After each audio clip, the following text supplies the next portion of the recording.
GHMC limits అనేవి పెంచడం జరిగింది సార్. పెంచిన తర్వాత అవి రియల్ ఎస్టేట్కి ఎలా యూస్ అయిందంటారు? జీహెచ్ఎంసీ పరిధి పెంచారు అని అంటే మేడం, ఇప్పుడు ఫస్ట్ మనకి ఏముండేది, ఇన్నర్ రింగ్ రోడ్ ఉండేది, డెవలప్ అయిపోయింది.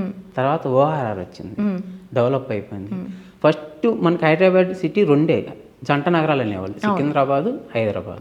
ఇవాళ ఫైనాన్షియల్ డిస్ట్రిక్ట్ వచ్చింది, గచ్చిబౌలి, నానక్రామ్గూడ, కోకాపేట, కొండాపూర్, ఇవన్నీ కూడా హైటెక్ సైబర్ సిటీ, ఇవన్నీ కూడా డెవలప్ అయినాయి. అవును సార్. జీహెచ్ఎంసీ పరిధి ఇంకా పెరుగుద్ది, అంటే సిటీ పెరిగే కొంది దాని పరిధిని పెంచాలి కదా. అవును, మౌలిక వసతులన్నీ కలపాలి, ఉండాలి కదా. కాబట్టి సిటీ పెరిగే కొంది జీహెచ్ఎంసీ పెరుగుతూనే ఉంటుంది.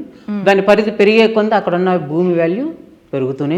ఓకే, ఈ 2 టైర్ అండ్ 3 టైర్ ఏరియాస్ అనేవి ఎక్కడెక్కడ ఉన్నాయి సార్, ఏమని చెప్తారు? 2 టైర్ 3 టైర్ ఏంటంటే ఇప్పుడు మనకి జిల్లా హెడ్ క్వార్టర్ ఉంది అనుకోండి, వరంగల్ లాంటివి కానీ, ఖమ్మం లాంటివి కానీ, ఇవి 2 టైర్. ఓకే. మండల స్థాయిలో 3 టైర్. ఓకే.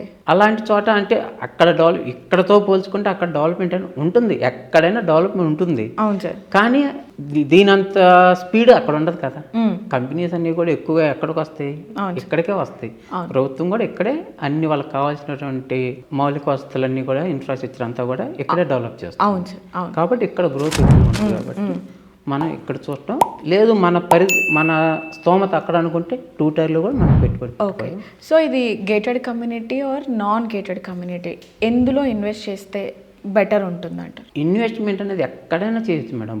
అంటే ఇప్పుడు మిడిల్ క్లాస్ వాళ్ళు ఏంటి అంటే కొన్నిసార్లు అంటే gated community, non gated community ఏంటంటే ఇవాళ ఎంప్లాయీస్ అంతా కూడా ఎక్కువగా వాళ్ళు జాబులకు వెళ్ళినప్పుడు ఇంట్లో పిల్లలు కానీ, లేడీస్ కానీ, వాళ్ళ ఫాదర్ అని మొదలు ఓల్డ్ ఏజ్ వాళ్ళు ఉంటారు కాబట్టి సెక్యూరిటీ ఫస్ట్ చూసుకుంటున్నారు. ఓకే. వాళ్ళు జాబ్లకు వెళ్తారు, ఆఫీస్కి వెళ్ళిపోతారు, ఇంట్లో ఎవరు ఉండరు, సో ప్రాబ్లం అవుతుంది. అదే ఒక గేటెడ్ కమ్యూనిటీ అంటే ముందు మెయిన్ సెక్యూరిటీ ఉంటుంది. రెండోది అందరూ కూడా ఒక స్థాయి వాళ్ళు ఉంటారు కాబట్టి అక్కడ ఒక రకమైన కల్చర్ ఉంటుంది.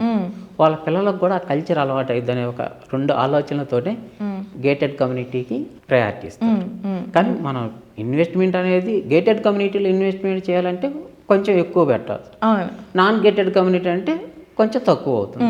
సరే, ఎక్కడ ఇన్వెస్ట్మెంట్ చేసినా సరే భవిష్యత్తులో మనకి రిటర్న్స్ కోసమే చూడాలి. అంటే ఈ కమ్యూనిటీస్కును రెసిడెన్షియల్కి ఉన్న డిఫరెన్స్ ఏంటంటారు సార్? గేటెడ్ కమ్యూనిటీ అంటే మెయిన్ రీజన్ సెక్యూరిటీ ఉంటుంది.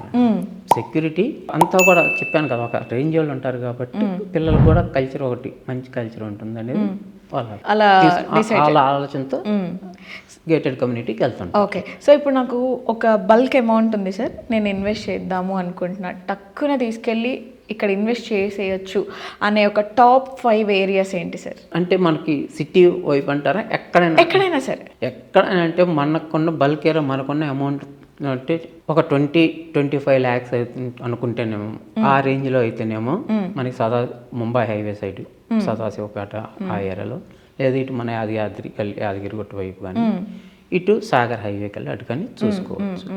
అంతకు మించి మనం పెట్టగలం ఒక 40 ఆ రేంజ్ అనుకుంటే షాబాద్ వైపు, ఫ్యూచర్ సిటీ, షాద్నగర్. ఇప్పుడు షాద్నగర్లో కూడా మినిమం 30 lakhs లేనిది ప్లాట్ రాదు. అవును, మినిమం 30 lakhs. మనకు అంతకు తక్కువ అంటే ఈ ఏరియాకి వెళ్ళాలి.